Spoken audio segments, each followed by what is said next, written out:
Kalal pa Isu Krista mingin cibai ke buk cewa, ingkong pui cibai ke buk ngal buk cew ni. Hei tu nak kalaron saktur hi,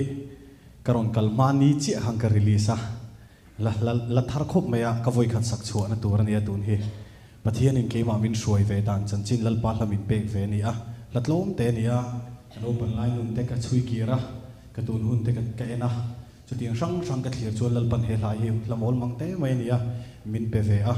Tu ni ka voi khat sak chu na tur ne mi pui ma pathian ro pui nan mal min som ti la kan sang e ani bo sai chungin tu ma kan lo nei mai nga ai hun kha u yomin ka sia hei hela hi la chung chang kan lo soi mai nga thain ka sia ka phu dan te soi do chu ka tum chong lo wa amero chu kan nu na hian nang ni point ni ka ringa voin ni le in tun ma hun in no pan lai hun te in compare chuan ya dang lam ve to viewing karinga kano pan lai chuan ka suang to na te hi mol mang thei em a mi te suang to na pop halawa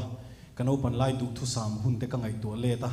voin ni hian lalpa hian ka du thu sam aya sanga min shoi to zoka ka du thu sam aya na sa hian pathian hian mal min soma ka ria thiam ka suang thu aya na sa in mal min som to in ka ria pathian min shoi na chan chin hi ngai nom ka tia he sing du na te sing du na te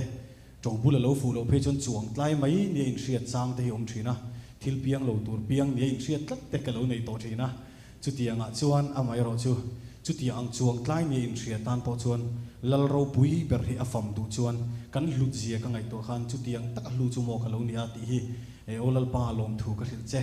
tin pathian fakla hi aron piang ania lal pa fakna le min shoi na wanga lal pa ne na lom thu soi na la ni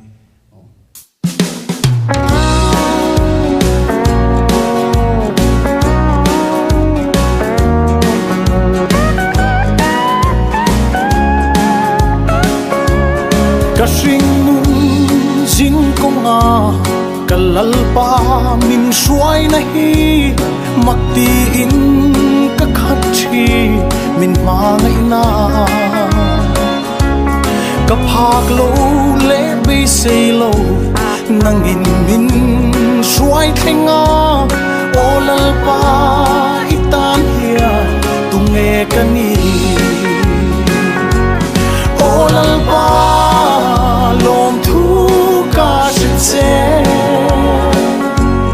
min không ai len koli bang ai lo min mang ai min tha tham ai lo katan hian ivan cha em lal pa ban lai nun ka suang tua du tin sam chang ni te pom ka dom pha ngai si lo ka tun hun hi kalal va zok chuanin ma ngai in min en kola ka suang tua aya tha in mal min so olal pa lom thu ka se min không ai len koli bang ai lo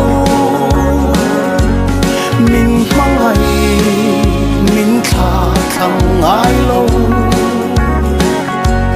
katan hian mi van cha em lang pa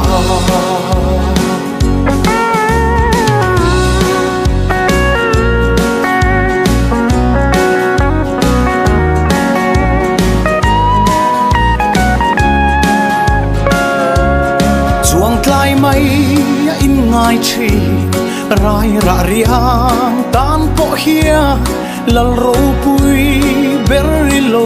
fam reng si mo ke yang riang vai tan hian mo van drang in lo chuka chu tiang e malu chu em ni kani olal pa lom thu ka se min không ai len koli bang ai lo min mang ai min kha tham ai lo Katan hian ni van tha em lalpa o lalpa lom thu ka shitse min không ai lẽ en con li ba ngai lo min không ai min kha kham ngai lo Katan hian ni van tha em lalpa o katan hian ni van tha em lalpa Hallelujah lalpa ro piro se